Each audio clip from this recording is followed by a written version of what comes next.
सो पहली बात तो फर्स्ट चैप्टर स्टार्ट करूंगा मैं ऑनलाइन क्लास में। मकसद क्या रहेगा? मकसद रहेगा सीखना, है ना। वो नहीं मुझे वो मत बोलना कि कॉपी हमारे हमारा तो 8.4 चल रहा है तो फर्स्ट कैसे लिखेंगे, क्या लिखेंगे। अभी रफ में नोट करो, आप कोई दिक्कत नहीं है। अगर आपको लास्ट से कुछ पेज छोड़ना है तो वो भी छोड़ सकते हो। लास्ट से कुछ पेज छोड़कर अगर डायरेक्ट फेयर करना है तो वो भी कर सकते हो, कोई परेशानी नहीं है। अगर 8.4 के लिए कुछ पेज छोड़ना है तो उसको, लेकिन नाइन्थ भी होगी तो वो एडजस्ट करो। क्योंकि कॉपी चेंज हो रही है, तो अगर नई कॉपी बना रहे हो तो वो भी परेशानी नहीं है। अगर नई कॉपी बना रहे हो तो नई कॉपी बना लो, उसमें कोई परेशानी नहीं है। क्लास का पूरा के पूरा मेन मकसद जो है, अगर ऑडियो नहीं आ रहा तो बता देना। अगर आपको ऑडियो सुनाई नहीं दे रहा है तो अपने जैसे ज्वाइन करते हो वैसे यहाँ पर साइड में एक माइक हेडफोन का ऑप्शन आता है, उस हेडफोन के ऑप्शन को सिलेक्ट कीजिएगा, ज्वाइन ऑडियो कीजिएगा तो आवाज़ आ जाएगी। मैं ये बोल रहा हूँ, अगर कॉपी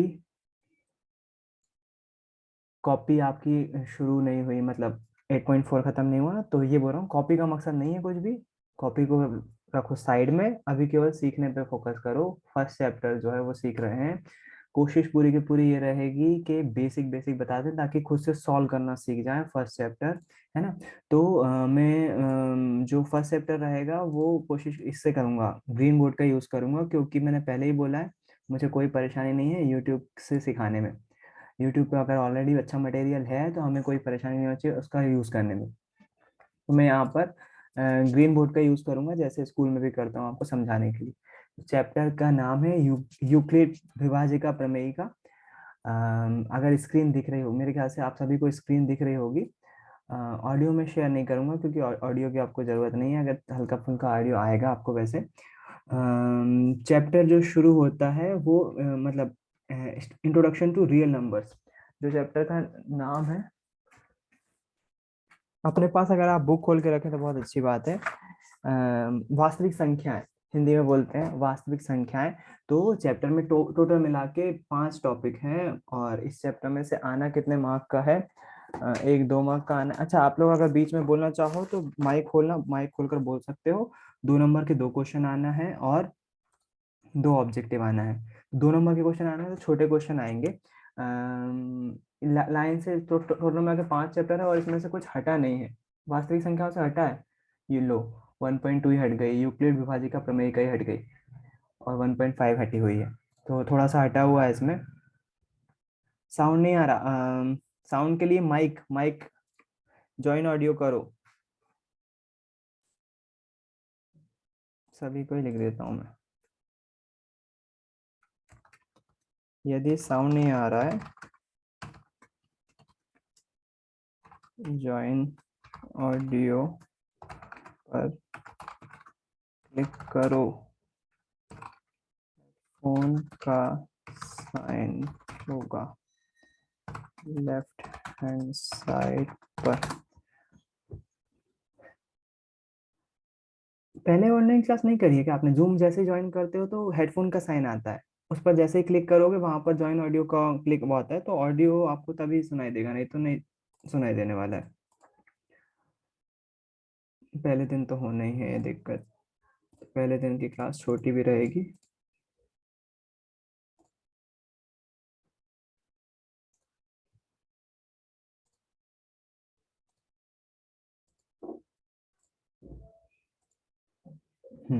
चलो, चैप्टर की शुरुआत है रियल नंबर से। एक बात ध्यान रहे, जो मैथ्स में 2 नंबर्स होते हैं रियल नंबर्स, और दूसरे होते हैं, रियल नंबर को हिंदी में बोलते हैं वास्तविक संख्या। राइटिंग पे ध्यान मत दीजिएगा। वास्तविक संख्या, और दूसरी होती है काल्पनिक संख्या।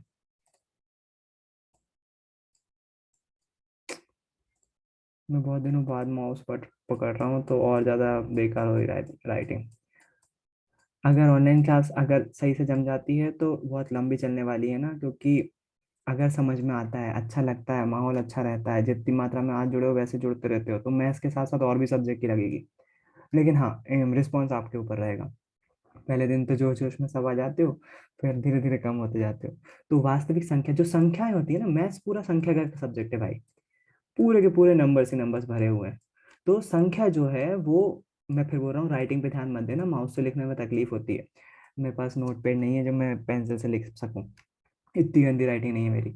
संख्या जो होती है वो पूरा का पूरा मैं सब्जेक्ट संख्या से बना हुआ। और संख्या दो प्रकार की होती है, वास्तविक और काल्पनिक। काल्पनिक मतलब कि इमेजिनरी, है ना। तो जो हमारी, अरे काल्पनिक, काल्पनिक जो हमारी वास्तविक संख्या होती है, हम पूरी तरह से पूरी हद तक पूरी 10th क्लास में या पूरा 10th तक केवल और केवल वास्तविक संख्याओं के बारे में पढ़ते हैं, केवल और केवल वास्तविक संख्याओं के बारे में पढ़ते हैं। काल्पनिक आती नहीं है, 11th 12th में आ जाएगी। काल्पनिक संख्याओं के उदाहरण है जो कि हमको पढ़ना नहीं है। रूट के अंदर अगर -1 आता है, देखो रूट सॉल्व करते हैं तो आपको मालूम है, जैसे √4 सॉल्व करते हो तो उसका आंसर +-2 आता है, ये आपको पता है, प्लस माइनस में आता है। लेकिन ये वास्तविक संख्या होती है। लेकिन अगर अंडर रूट में -1 आता है, अगर अंडर रूट में -1 आता है तो फिर यहाँ पर क्या होगा, ये काल्पनिक संख्या हो जाएगी। इसके अलावा अगर आई की बात करोगे, आप आयोटा पढ़ते हैं 11th 12th में, वो इमेजिनरी नंबर है। ये सब इमेजिनरी यानी कि काल्पनिक नंबर्स होते हैं जो कि हम 10th में नहीं पढ़ते हैं। राइस हैंड करोगे अगर प्रतीक्षा, तो मुझे दिखाई देगा कि आपने हैंड राइज किया हुआ है। अगर कुछ पूछना हो तब उसका फीचर का यूज करो। और मैं आपका नोटेशन हटा देता हूँ ताकि आप लोग स्क्रीन पर वो ना कर पाओ, यूज ना कर पाओ। 2 मिनट, सेटिंग चेंज कर दूँ इसकी। नहीं तो बच्चे पेंसिल ले लेते हैं और फिर यहाँ ड्रॉ करते रहते हैं, सबको दिखाई देता है, वो अभी नहीं कर पाऊँ। तो वास्तविक संख्या और काल्पनिक संख्या दो प्रकार के नंबर होते हैं। हम कौन सा पढ़ रहे हैं, सारे के सारे वास्तविक संख्याओं के नाम के बारे में पढ़ रहे हैं। चैप्टर का नाम है वास्तविक संख्या, चैप्टर का नाम ही है वास्तविक संख्या, denoted by symbol R. R से इसको रिप्रेजेंट किया जाता है क्योंकि रियल नंबर है ना, आर से। रियल नंबर, अच्छा रियल नंबर इंक्लूड, अगर आप इसको वीडियो को देखेंगे तो आपको पता चलेगा कि रियल नंबर्स जो होते हैं वो एक एक करके उदाहरण दिखते जाते हैं, फटाफट पता चल जाएगा। रियल नंबर किसको बोलते हैं, जिसको लाइन पर रिप्रेजेंट किया जा सकता है। Real numbers are number such as, real number is a value that represent on the line, ऊपर लिखा हुआ है, आप अगर इसको पढ़ोगे तो रियल नंबर। वास्तविक संख्या किसको बोलते हैं, तो पहला तो यही बन जाता है ऑब्जेक्टिव। वास्तविक संख्या किसको बोलते हैं, जिसको लाइन पर प्रदर्शित किया जा सकता है। कौन सी लाइन पर, जो संख्या लाइन होती है ना, आपने छोटी क्लास में पढ़ा होगा, 9th क्लास में याद होगा आपको। एक लाइन बनाते हैं जिसमें हम 1 2 3 4 और इस साइड पॉजिटिव लिखते हैं जीरो के, और इस साइड माइनस में लिखते हैं।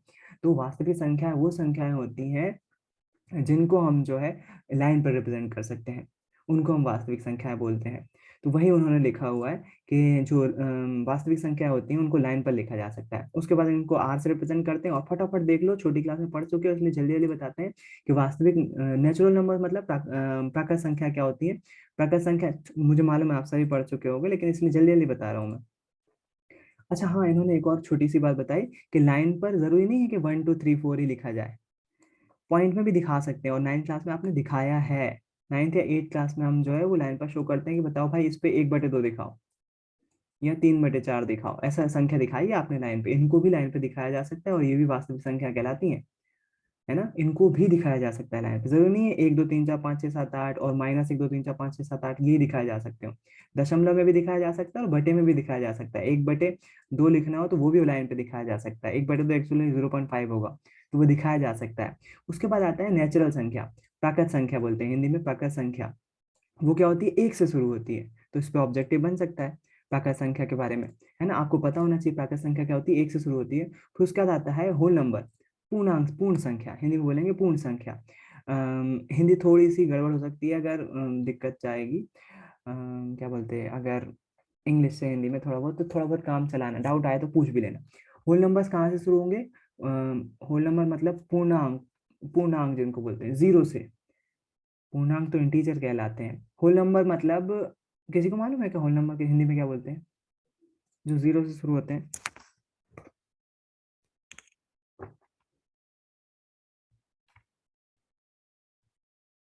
प्राकृत संख्या और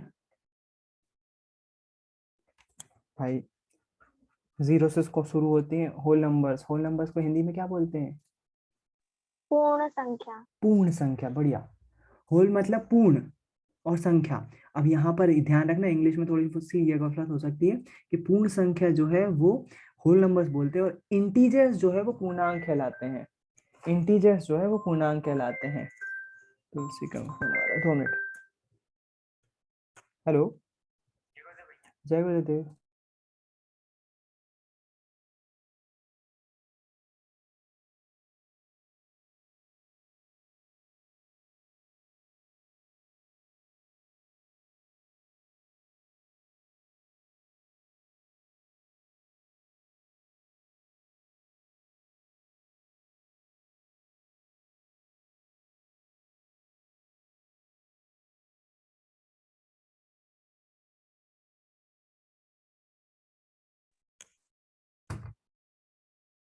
तो जो ये होते हैं होल नंबर, इनको पूर्ण संख्या बोलते हैं, और जो इंटीजर्स होते हैं वो पूर्णांक कहलाते हैं। बच्चों के फोन आ रहे हैं, ज्वाइन नहीं कर पा रहे तो।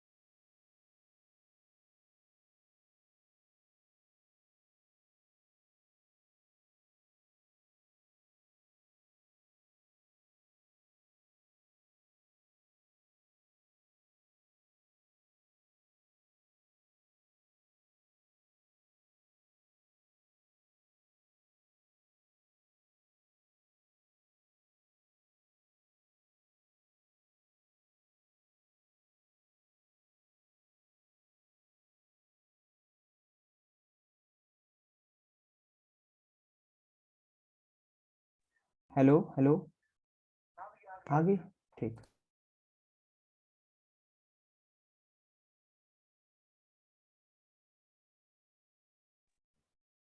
चलो। वो ज्वाइन ऑडियो कई बच्चों को नहीं पता होता है ना, तो जिन्होंने जूम नहीं चलाई है और जो थोड़े से वो मतलब थोड़ा सा टेक्निकल काम है ना, उनको परेशानी आती है। खैर पहले दिन होगा, कोई दिक्कत नहीं है। अ, और कोई चारा नहीं है रास्ते ढूंढने का। आपके पास अगर कोई परेशानी होती है, टाइम की परेशानी है, पाबंदी है, तो क्या हुआ, अपन कुछ ना कुछ रास्ता निकाल ही सकते हैं। ऑनलाइन क्लास भाई, बच्चों को रात में आने से स्कूल में रोकोगे, मोबाइल पे तो कर सकते हैं ना, और नहीं करेंगे तो कभी तो यूट्यूब पे डली हुई है आपकी क्लासेस, कभी भी देख लो, फायदा ही है ना। अगर रखते हैं तो देखेंगे। आज अभी कंटिन्यू एक अभी कुछ अल्टरनेट पे डेज में रखेंगे, फिर उसके बाद उसको कंटिन्यू कर देंगे अल्टरनेट डेज में। क्यों? क्योंकि अभी आज देख रहा हूँ मैं क्या माहौल है, फिर 26 नवंबर का प्रोग्राम थोड़ा सा मेरे को ज़्यादा उसमें आएगा ना, तो मेरा 1-2 दिन अभी बीच में नुकसान हो सकता है। तो अभी थोड़ा सा मेरे को टाइम चाहिए, लेकिन देखते हैं क्या होता है। रात में कोई ना प्रोग्राम का कुछ रहेगा। तो होल नंबर्स को बोलते हैं पूर्ण संख्या। हे भगवान, फिर से फोन आ रहा है। होल नंबर्स को बोलते हैं पूर्ण संख्या, और इंटीजर्स को बोलते हैं पूर्णांक। तो ये कंफ्यूजन हो सकता है। एक्चुअली में यहाँ पर सारे उदाहरण लिखे हुए हैं। नेचुरल नंबर प्राकृत संख्या 1 से शुरू होती है। होल नंबर पूर्णांक 0 से शुरू, पूर्ण अंक 0 से शुरू होते हैं। रैशनल नंबर बोलते हैं जो पी अपॉन क्यू के फॉर्म में लिखे जा सकते हैं, पी की और क्यू की वैल्यू हो सकती है कुछ ना कुछ। इरेशनल नंबर्स जो होते हैं वो अपरिमेय संख्या होती है ना। परिमेय संख्या जैसे मान लीजिए 4/2, ये तो 2 ही आंसर आ जाएगा। तो 7/2, 5/2 परिमेय संख्या होती है। अपरिमेय संख्या की जो कि पी अपॉन क्यू के फॉर्म में नहीं है, पी अपॉन क्यू के फॉर्म में नहीं है, वो अपरिमेय संख्या होगी। बोलने वाली बात सिंपल सी बात है, ये 2, 3 ये बटे में नहीं है, तो ये इरेशनल नंबर रहेंगे पक्का। अगर ऐसा है 4 परिमेय संख्या है या अपरिमेय, तो क्या लिखोगे? परिमेय है क्या अपरिमेय? 9th क्लास में 9th या 8th में पढ़ते हैं शायद ये चीज। 9th में पढ़ते हैं। एक्चुअली 4 को हम जो है 4/1 लिख सकते हैं, तो वो परिमेय संख्या के अंतर्गत ही आएगा, है ना। 9th क्लास में पढ़ते हैं ये चीज। इंटीजर्स में देखते हैं हम पूर्णांक। पूर्णांक मतलब कि जो पूरे अंक हो, दशमलव वगैरह में ना हो। और इस इंटीजर का यूज करेंगे अभी आगे वाले वीडियो में, इसका इंटीजर्स का यूज होगा, तो पूर्णांक बोलते हैं इसको। ये पूर्णांक होते हैं और ये पूर्ण संख्या होती है। पूर्ण पूर्ण पूर्ण संख्या जो है वो 0 से शुरू होती है। पूर्णांक दशमलव में नहीं हो सकते, पूरे के पूरे अंक होते हैं, वो सिंपल पूरे एक अंक, जैसे 10, 9, 8 पूरे के पूरे अंक है ना।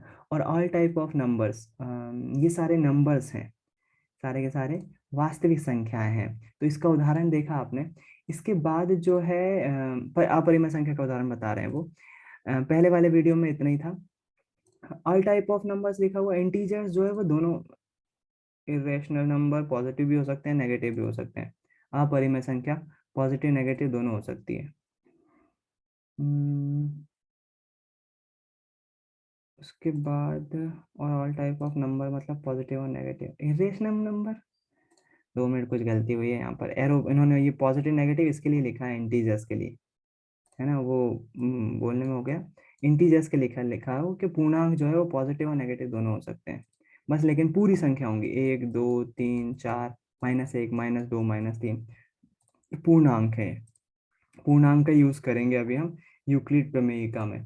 तो अगला जो हमारा टॉपिक है वो यूक्लिड प्रमेयिका है। हालांकि ये वाला टॉपिक हट चुका है अनफॉर्चुनेटली, लेकिन मुझे आगे वाले टॉपिक इससे लिंक है।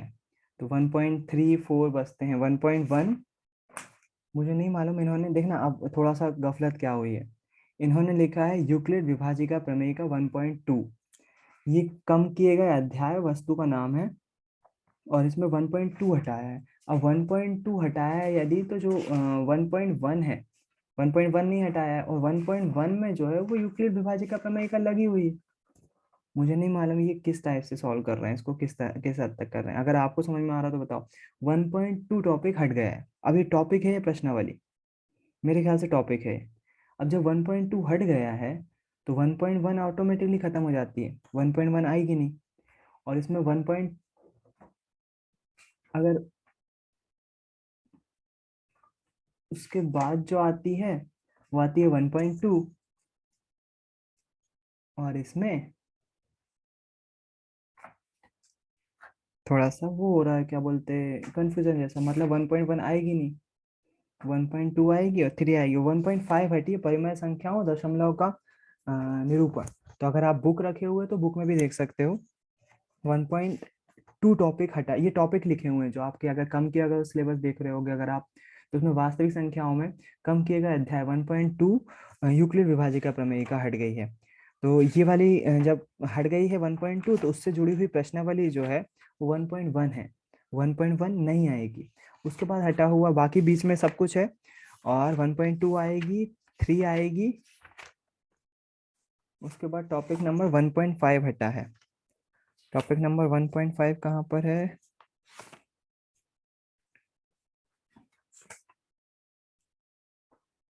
टॉपिक नंबर 1.4 तो यहाँ पर है। टॉपिक नंबर 1.5 यानी कि 1.4 और 1.4 भी हट गई। अगर आपने, सबसे पहले तो इसी पे टिक लगा लो कि कौन कौन सी प्रश्नावली हटी है, ताकि आपके नॉलेज में रहे। मैं भी टिक लगा ले रहा हूँ, लेकिन मेरे पास पेंसिल नहीं है। ठीक है, याद रहेगी। 1.4 हट गई, तो अपन को कितनी करना है फिर? 1.2 करना है और 3 करना है बस। 1.4 हट गई है जब, 1.2 और 1.3 खत्म। 2 प्रश्नावली करना है केवल, इतना ज्यादा हुआ बना रहे हैं उसमें अपन। लेकिन मालूम, मैं थोड़ा सा मुझे मालूम है कि यूक्लिड प्रमेयिका प्रमेय क्या हट गई है, लेकिन वो थोड़ा सा बता दे रहा हूँ उसके बारे में कि यूक्लिड विभाजिका प्रमेयिका के तहत एचसीएफ कैसे फाइंड करते हो। एचसीएफ का फुल फॉर्म होता है highest common factor. Highest common factor आपने शायद छोटी क्लास में ये 2 टर्म पढ़ी होंगी, एलसीएम और HCF. LCM least common multiplication, और एचसीएफ मतलब होता है highest common factor. Highest common factor. तो हम यूक्लिड विभाजिका, यूक्लिड वैज्ञानिक का नाम था, उन्होंने एचसीएफ निकालने की तकनीक बताई। अगर आप भूल गए हो, एलसीएम निकालना तो आता है आपको, एलसीएम निकालना आपको बहुत अच्छे से आता है, लेकिन अगर महत्तम समापवर्त निकालना भूल गए हो तो एक वीडियो देखो, छोटी सी वीडियो है, उसमें आपको समझ में आ जाएगा कि एचसीएफ कैसे फाइंड करते हैं। यदि आप यहाँ पर देखोगे तो पाओगे इन्होंने क्या किया है, वो 3 संख्याओं का महत्तम समापवर्त निकालना है। कौन कौन से नंबर्स हैं वो? 63, 108 और 72। इन तीनों संख्याओं का महत्तम समापवर्त निकालना है, एचसीएफ निकालना है। तो जब हम एचसीएफ निकाल रहे होते हैं, तो जैसे हम फैक्टर्स करते हैं ना, जैसे फैक्टर्स करते हैं वैसे ही 63 का फैक्टर करा, 2 से डिवाइड नहीं हुआ, 3 से डिवाइड किया, 3 2 6 और 3 1 3, 3 7 21, 7 1 7, 108। ये तो मेरे ख्याल से आपको पता है, तीनों के लिख लिए इसी तरह से। 108 छोटी क्लासेस में पढ़ते हैं ना अपन, फैक्टर्स करना, इनको फैक्टर्स करना बोलते हैं, इनको एलसीएम लेना नहीं बोलते। एलसीएम इसके बाद लिया जाता है, फैक्टर्स करने के बाद। तो इसको अपन क्या करेंगे, तीनों फैक्टर्स लिख लिए, और फिर उसके बाद अपन क्या करते हैं, हाईएस्ट कॉमन फैक्टर निकालने के लिए तीनों को नीचे लिख लेते हैं। ये पुराना तरीका है, मैं बता रहा हूँ कि ट्रेडिशनल तरीके से हम इस तरह से सॉल्व करते थे, छोटी क्लास में किया होगा आपने। ये क्या किया, 63 को लिख सकते हैं 3 इंटू 3 इंटू 7 फैक्टर्स। 108 को लिख लिया 2 इंटू 2 इंटू 3 इंटू 3 इंटू 3। तीनों को एक बार लिख लिया, और तीनों को लिखने के बाद इन्होंने मिस्टेक करी है, तो मैं आपको थोड़ा सा इनका पेन अलग करके खुद ही बता दे रहा हूँ कि कैसे काम कॉमन करना है इसमें। यहाँ पर देखो 2 लिखा हुआ है, यही सबसे अच्छा फ्रेम है, नहीं तो फिर से आ जाएगा। यहाँ 2 लिखा हुआ, तो यदि मुझे, मैं ब्लू पेन से कर देता हूँ इसको, 2 लिखा हुआ, यदि मुझे इन तीनों संख्याओं का एचसीएफ चाहिए, तो मैं क्या करूंगा, ऐसा नंबर ढूंढूंगा जो तीनों में आया है। तो देखो, एक 3 इसमें आया हुआ है, 3 इसमें आया हुआ है, और 3 इसमें आया हुआ है। 2 और 2 इसमें तो आया, इसमें नहीं आया। इसमें 3 आया हुआ है, इसमें 3 आया हुआ है, और इसमें 3 आया हुआ है। इसके बाद जो एक 3 बचा हुआ है वो इसका पेयर नहीं बन पाएगा, जोड़ा बनाना पड़ेगा अपन। तो ये 3, 3 और 3, और ये 3, 3 और 3, ये टोटल मिला के बन जाएंगे 3 × 3। यानी कि हमारा जो SCF आएगा वो आएगा 9। थोड़ा बहुत याद आ गया, रिवीजन के लिए दिखाया, छोटी क्लास में पढ़ते थे हालांकि। इसी बीच ये बता दूं, अगर वीडियो बंद हो जाती है 40 मिनट का, क्योंकि अपना एक वीडियो का टाइम रहता है, अगर वीडियो बंद हो जाती है तो एक बार फिर से उसी लिंक पे क्लिक करना, वो लिंक आपकी लगातार चलेगी, आप उसको डिलीट मत करना, मैसेज को, एक ही लिंक रहेगी हमेशा, मीटिंग ID पासवर्ड भी एक ही रहेगा, तो उसको क्लिक कीजिएगा, आप हर बार ज्वाइन कर जाएंगे। जूम पे लॉगिन करने की जरूरत नहीं है, कुछ भी इंटर वो करने की जरूरत नहीं है। क्या हुआ, वीडियो किसको खुला है? Redmi 9। वीडियो बंद कर दो भाई, वीडियो ना खोलो, और नाम अपना लिखो सभी लोग। ऑडियो किसको सुनाई नहीं दे रहा होगा? MMHS को ऑडियो सुनाई नहीं दे रहा होगा, अभी जो ज्वाइन की हुई है। कौन होगा MMHS? जो भी है ऑडियो नहीं सुनाई देगा, क्योंकि ज्वाइन ऑडियो पे क्लिक नहीं किया। चलो, ये पुराना आपको याद आ गया होगा, महत्तम समावर्त कैसे निकालते हैं, यूक्लिड विभाजिका प्रमेयिका का भी यूज करके। आप देखोगे ना, तो आप बोलोगे अच्छा वो हटा दिया ये वाला टॉपिक, इसलिए मैं एक बार दिखा दे रहा हूँ। एक्चुअली में हम जो नॉर्मल भाग मेथड करते हैं, भाग देते हैं, तो उसमें हमारे पास कुछ इस तरह का एक समीकरण बनता है। कैसे? देखो, एक नॉर्मल भाग दिखाया उन्होंने, ये उन्होंने, इसको नहीं, इसको अपन उदाहरण इससे समझेंगे तो और कंफ्यूज हो गए, एक डायरेक्ट उदाहरण बता रहा हूँ। अपन भाग देते हैं तो कैसे देते हैं, इससे मतलब स्टार्टिंग के चैप्टर में आपको भाग देना सिखाया है। देखो, इन्होंने क्या करा, 45 को भाग दे रहे हैं 6 से, तो भाग देना तो मेरे ख्याल से सभी को आता है। 6 लिखा, 6 7 42, 6 7 से 42, नीचे 42 लिखा, 45 में से 42 माइनस कर देंगे, है ना? तो 42 जैसे ही माइनस करेंगे हमारे पास 3 क्या आ जाएगा, 3 हमारे पास रिमेइंग आ जाएगा, शेषफल आ जाएगा। अब हम क्या करेंगे, अगर हम इसको जानते हैं, आप अगर जानते हो भाज, भाजक, भागफल, शेषफल, अगर जानते हो, तो आप जानते हो कि इसको हम भाज्य बोलते हैं। भाज्य मतलब जो भाजित किया जा सकता है, विभाजित किया जा सकता है, भाज्य, है ना? तो इसको हम बोलते हैं भाज्य। इसका एक्चुअली में ये वाला फॉर्मूला जो है ना, ये वाला फॉर्मूला इंग्लिश में लिखा हुआ है इन्होंने, उसी को अपन हिंदी में भी लिख सकते हैं, भाज्य। ये भाजक होता है, भाजक मतलब कि जिससे भाग दिया जाता है, भाजक। यूक्लिड ने इन्हीं हिंदी को जो है वो इंग्लिश में करके रिप्रेजेंट किया। एक्चुअली अपन ने उसको वो किया है। मैं ये नहीं बोल रहा हूँ, अब उस पर कॉन्ट्रोवर्सी में नहीं पढ़ना चाहता हूँ मैं। कई लोग बोलेंगे कि भारत में हुआ है डिविडेशन, पढ़ाया है, लेकिन हम प्रूव नहीं दे पाए ना, हमारी गलती है वो, हमारे हिस्ट्री की। लेकिन ये चीज़ जो है यूक्लिड ने जो है वो पहले लिखित रूप से दे दी, ये बोल सकते हो आप, अगर सेटिस्फाई करना है तो लिखित रूप से दे दी, तो वो चीज हमको मानना पड़ेगी, भाज्य, भाजक, और ये हमारा भागफल होता है और ये शेषफल होता है। कंफ्यूजन इसमें होती है भाज्य और भाजक में, तो आप ऐसा कर सकते हो, जो बीच वाली संख्या होती है वो भाजित की जा सकती है ना? और भाजक मतलब कि जिससे भाग दिया जा रहा है, भाजक। अम, एक और देखो, भाजक और भाज्य में से भाजी के नजदीक कौन सा है? मेरे ख्याल से ये ज्यादा नजदीक है, भाजी, भाज्य। भाजी को क्या करते हैं अपन, काटते हैं ना, तो भाज्य को भी उसी तरह से काट रहे हैं। कैसे काट रहे हैं? चाकू से, तो वो चाकू क्या बन जाएगा, भाजक बन जाएगा। 6 से काट रहे हैं 45 को, तो वो भाजी के करीब, इसको भाज्य याद रखना। अच्छा, अब ये भाज्य भाजक क्यों लिखवा दिया? यूक्लिड ने यहाँ पर जो है एक प्रमेय दी, उसका नाम ये था, ये वाली प्रमेय जो है वो यूक्लिड की प्रमेय। उन्होंने क्या बोला, ए का जो मान है, ए देखो, ए यहाँ पर 45 दिया हुआ है, 45 क्या है, ये ए, ये जो है ए है, और ये वाला जो है वो बी है, मतलब भाज्य ए है और भाजक जो है वो बी है। और यहाँ पर जो ये आता है हमारा, क्यू आता है, क्यू, क्यू जो है वो 7 आता है, और रिमेइंग आर को बोलते हैं हम 3। इसी संख्या को देखना, जो हम बोल रहे हैं उसको उन्होंने इंग्लिश में नाम दे दिया, कि यदि आप इस ए का मान निकालना चाहो, ए मतलब 45 का मान निकालना चाहो, जैसे मान लीजिए 40, ये खुद ही कर रहे हैं, मेरे को करने की जरूरत नहीं, लिखने की क्या जरूरत है। 45 को इस फॉर्मूले के हिसाब से, जैसे मान लो भाग करके दे रहे हैं ना, हम 45 का 6 कर रहे हैं, तो यदि मुझे बाकी संख्या दी हुई, उन्होंने समीकरण के रूप में लिख दिया इस चीज को, और कुछ नहीं, है ना। भाज्य बराबर से भाजक गुणित भागफल प्लस शेषफल होता है ना हिंदी में, याद होगा यदि। भाज्य नहीं, भाज्य बराबर से भाजक गुणित भागफल धन शेषफल, याद होगा थोड़ा सा। तो वो यूक्लिड विभाज्य का प्रमेय का ही है। 45 को हम क्या लिख सकते हैं, 6 गुणित 7, मतलब बी के वैल्यू कितनी थी हमारी 6, और भागफल कितना है 7, प्लस आर का मान कितना है 3। यदि हमें भाज्य की वैल्यू निकालना है तो भागफल, अगर हमें शेषफल भागफल और जो भाजक दिया हुआ, भाजक भागफल और शेषफल दिया हुआ, तो उसकी मदद से हम क्या निकाल सकते हैं। तो बोल रहे ये तो हमको पता ही है, वो तो हम बचपन से फॉर्मूला पढ़ रहे हैं। इसमें इन्होंने क्या ऐसा कर दिया, इन्होंने क्या किया, इन्होंने इस फॉर्मूले की मदद से इसका एचसीएफ निकाल दिया। बस इन्होंने नया ये यही खोल किया, देना।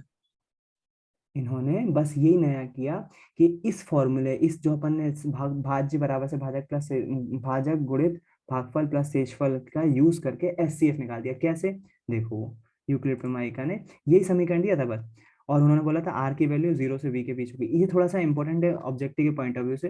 रिमेइंग की जो वैल्यू होगी ना, वो या तो 0 से बड़ी होगी, 0 के बराबर हो सकती है, लेकिन b से छोटी होगी। b क्या होता है, b देखो अभी आपने देखा, b जो है वो हमारा ये वाली वैल्यू होती है जो हमारा भाजक होता है।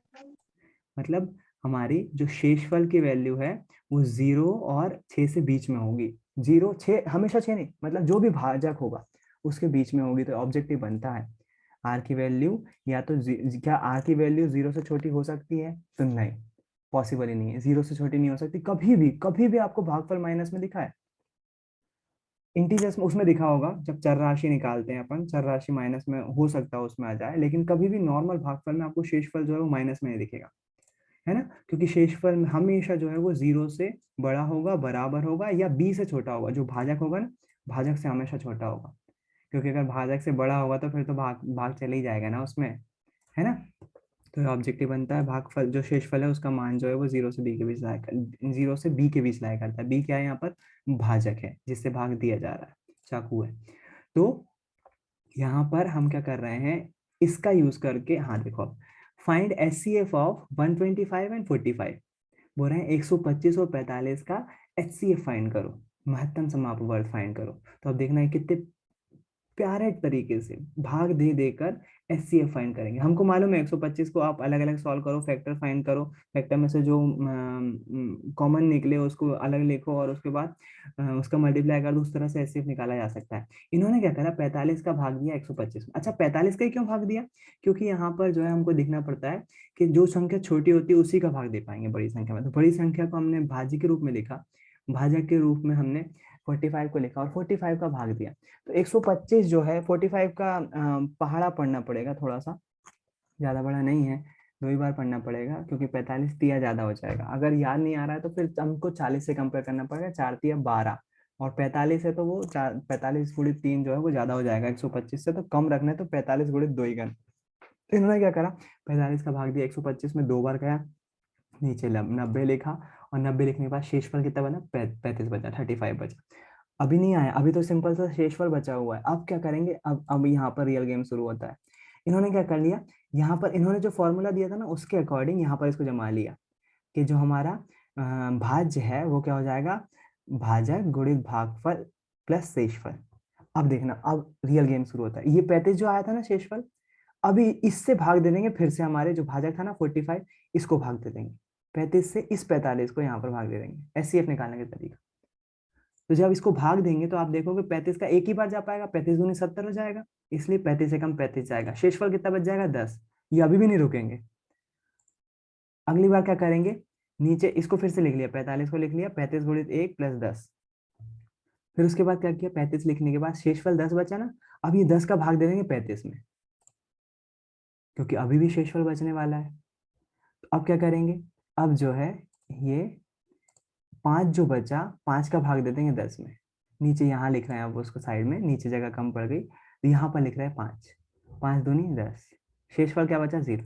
कब तक करते रहेंगे ऐसा, जब तक शेषफल शून्य नहीं आ जाता। जैसे ही शून्य आ जाता है तो हमारा ये वाला जो वैल्यू रहेगी वही हमारा क्या रहेगा, एचसीएफ रहेगा।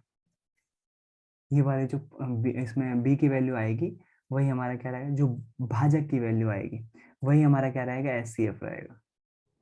पूरी रामायण बस हमें ये दिखाती है कि यूक्लिड ने विभाजन का यूज करके एचसीएफ फाइंड करना सिखाया। मेन पिक्चर ये है हमारी। यूक्लिड ने क्या सिखाया? यूक्लिड ने महत्तम समापवर्त निकालना सिखाया, और काय से? वो निकालना सिखाया हमें भाज मेथड, मतलब भागफल मेथड से, भाग देकर सिखाया कि भाग देकर भी हम एचसीएफ निकाल सकते हैं। तो ये था यूक्लिड प्रमेय का। अगर आपने अगर अभी अपन ने जो मैडम ने जो निकाला, एक बार उसका प्रैक्टिकल करके देखते हैं। अभी अपन ने दूसरे वीडियो में देखा ना, एक तो 67 था, लेकिन वो तीन संख्या है, तीन संख्या का इसमें कैसे दे पाएंगे? दो ही संख्याओं का निकल सकता है, ये तो कमजोरी हो गई यूक्लिड यूक्लिड की। मैडम ने तीन संख्याओं का लिया था। अपन कोई भी एक नंबर ले लेते हैं, ताकि अपन प्रैक्टिस कर सके एक बार केवल, फिर उसके बाद कभी नहीं देखेंगे उसको। कम से कम ये आपके पास रहा है कि भाई साहब जो इसमें ब्लैक नहीं आ पाएगा, बोर्ड का कलर ब्लैक नहीं आ पाएगा। मान लीजिए 25 और 50 का हमको निकालना है। 25 और 50 का, 25 लिखेंगे और 50 लिखेंगे, ये तो फिर वो गलत हो जाएगा नहीं। 25 और 60 का निकालते हैं। 25 और 60, तो पहले भाग जाएगा 25 दूनी 50, बचेगा 10। 10 का भाग दे देंगे 25 में, 10 दूनी 20, बचेगा 5। अभी फिर से 10 का भाग देंगे क्योंकि अभी बचा है, जीरो नहीं आया है। अब आ जाएगा 5 दूनी 10, शेषफल कितना आ गया? 0। और आपका एचसीएफ क्या हो जाएगा? आपका एचसीएफ हो जाएगा 5। कैसे? अगर अपन इसको दूसरी अपनी ओल्ड ट्रेडिशनल मेथड जो है उससे करके देखें, तो मेरे ख्याल से आपसे बन जाएगा पचम 25, 5 एकम 5।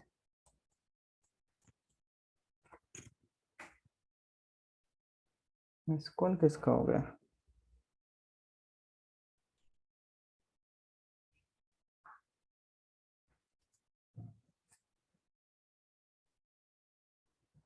अगर हम 60 का करेंगे तो 2 से कट जाएगा ये पहले, तो 30 बार जाएगा। तो फिर उसके बाद हम क्या करेंगे? उसके बाद 2 से अभी भी चला जाएगा, 2 पंजे 10, 3 से चला जाएगा, 3 पंजे 15, और 5 एकम 5। तो आप देख रहे हो ना, एक ही संख्या कॉमन आ रही है ना, दूसरी है ही नहीं। तो उसका एचसीएफ क्या हो जाएगा? 5। तो ये हमारी ट्रेडिशनल मेथड है, उससे हम निकालते हैं, फैक्टर वाइज मेथड बोलते हैं। और यूक्लिड ने ये बताया कि भाग देते जाओ देते जाओ देते जाओ। और हाँ, उन्होंने बस ये बताया कि आप इस सिचुएशन को, जैसे पहली वाली सिचुएशन है ना, इसको आप वो शेषफल भाग वाले उसमें रख लो, जैसे भाज्य बराबर से भाज्य। तो पहली इक्वेशन क्या हो जाएगी? चरण एक हो जाएगा 60 बराबर कितना होगा? जो हमारा ये रहेगा 25 गुणित, इसी की आवाज आ रही है, 25 गुणित 2 प्लस शेषफल कितना आएगा? 10। 25 गुणित 50 और 2, 10, 60 हो जाएगा। फिर उसका दूसरी स्टेप के लिए हम यानी दूसरा चरण क्या होगा हमारा? दूसरा चरण में जो है वो 25 था हमारा भाज्य। 25 बराबर से कितना होगा? 25 बराबर से होगा 10 गुणित 2। बस यूक्लिड ऐसे ऐसे लिखना पड़ता है अपन को, चरण एक दो, ये भाग नहीं लिखना पड़ता है, चरण करके लिखना पड़ता है। 10 गुणित 2, और शेषफल कितना बचा? 5। फिर उसके बाद अगला लिखेंगे हम, 10 बराबर से कितना होगा? 10 बराबर से 5 गुणित 2, 5 गुणित 2 प्लस शेषफल कितना है? 0, तो 0। और हमारा यूक्लिड पे मीटर कहते हैं, एचसीएफ कितना आ जाएगा? 5 आ जाएगा। सही है ना? कितना इजी है, कुछ भी नहीं है उसमें, लेकिन हटा दी है। लेकिन ये भी बोलोगे आपके जरूरत ही नहीं थी, फालतू में ऐड कर दी थी वो तो, एचसीएफ हमको निकालना आती थी। यहाँ पर अपन क्या करते हैं, अब आगे देखते हैं अपना अगला वीडियो किसके बारे में। 1.1 सॉल्व कर रहे हैं, तो 1.1 तो हट ही गई है, लेकिन एक बार देखने में कोई परेशानी नहीं है, डाटे ही तो जा रहा है थोड़ा सा। आप बोलोगे वही तो इम्पोर्टेंट है। पहला क्वेश्चन है 135 और 225 को जो है वो एचसीएफ फाइंड करना है। तो भाज्य बराबर से वो मालूम है आपको कैसा, भाज्य बराबर से भागफल गुणित भाजक प्लस शेषफल। तो मैंने पहले फॉर्मूला लिख लिया। 135 छोटा है 225 से, तो 135 का भाग देंगे 225 में, 225 में 135 का भाग दे रहे हैं, तो वो कैसे जाता है, एक बार जाता है, क्योंकि तो जाहिर सी बात है दो बार में ज्यादा हो जाए। शेषफल 90 बचा, 90 को कंटिन्यू पहली वाली स्टेप लिख ली। ये फॉर्मूले के तहत 225 को अभी जैसे लिखा था, तो ये अपन रफ में करते हैं इसमें, ये जो एचसीएफ निकालते हैं ना, ये रफ में करते हैं। और इसको जो है हम ऐसा इस तरह से पहला वाला करा, फिर उसके बाद एक के बाद एक के बाद एक भाग देते गए। मेरे तो ख्याल ये से 1.2 कटी है ना? 1.1 कटी है, वही तो मैं बोल रहा हूँ। यहाँ पर वही 1.2 और 1.5 है, देखिए आप ब्लूप्रिंट में। ब्लूप्रिंट में वो यूक्लिड प्रमेय का, भाई साहब वही मैं बोल रहा हूँ, टॉपिक देखो टॉपिक, वो जो हटा है, जो हटा है अच्छा, वो नहीं टॉपिक पढ़ी, देखना पड़ेगा। टॉपिक हटा है वो प्रश्नावली नहीं है। इसमें आगे के भी चैप्टर याद रखो, अगर 1.2। आप में से और कहीं भी गलती हुई है इसमें यदि, तो वो गलत हुई है। हाँ उसमें बाकी सारे चैप्टर्स में भी ये टॉपिक हटे हैं, कम किए गए। तो आप अगर 1.2 देखोगे तो 1.2 में यूक्लिड विभाजिका प्रमेय का है ही नहीं। 1.2 में तो हाँ आधारभूत प्रमेय आ जाती है। हाँ, हेल्थ 1.2 करने वाली। हाँ, हाँ 1.1 में है यूक्लिड विभाजिका प्रमेय का, और 1.1 के पहले ही वो टॉपिक दिया हुआ है जो कि हटा हुआ है 1.2 यूक्लिड विभाजिका प्रमेय का। तो 1.2 बेस्ड है 1.1 पर, 1.1 हटी है। अब हमको 1.2 करना है, और 1.2 करना है, और उसे मैं फिर से बोल रहा हूँ, अगर मुझसे ये गलती हुई है दूसरे हाँ चैप्टर में भी, तो थोड़ा सा फोकस रखना। टॉपिक हटे हैं, ये प्रश्नावली नहीं हटी है। हाँ। किस्मत से ये अच्छा रहा कि जैसा 13 चैप्टर पढ़ा अपन ने, तो 13 चैप्टर में शायद वही प्रश्नावली, देखो 13 का मैच कर लेते हैं, 13 में वही टॉपिक और वही प्रश्नावली है, इसके कारण से फायदा हो गया अपन को कि वहां पर वो नहीं हुई है। 13 का उदाहरण देख लेते हैं, हम्म। देखो 13 में 13.4 हटा है, 13.4, और 13.5। और 13.4 हटा है, तो अपन ने 13.3 नहीं करी है, 13.2 करी बस। हाँ, और फिर उसका 13.5 हटा है, तो 13.4 भी नहीं करी। तो टॉपिक हटे हैं, वो फिर से तुमको मैंने एक पता बार है। रिपीट कर दिया है ना। मैंने शायद हमेशा यही करा है, हो सकता है लेकिन एक आध चैप्टर में हो रह गया हो ऐसा कुछ, तो वो थोड़ा सा हाँ देख लेना। चलो आगे बढ़ते हैं। एक बार 1.1 के अपन ने ऐसे सवाल देख लिए, फिर उसके बाद अपन आगे बढ़ते हैं, टॉपिक देखते हैं अगला टॉपिक क्या है। इन्होंने इंट्रोडक्शन में क्या रियल नंबर ही बताया बस, हर एक वो ही बता रहे हैं ना, हर एक उसको। दूसरा क्वेश्चन, फिर उसके बाद टोटल क्वेश्चन जो है, यूक्लिड विभाजिका प्रमेय का मतलब उद्देश्य उसको अगर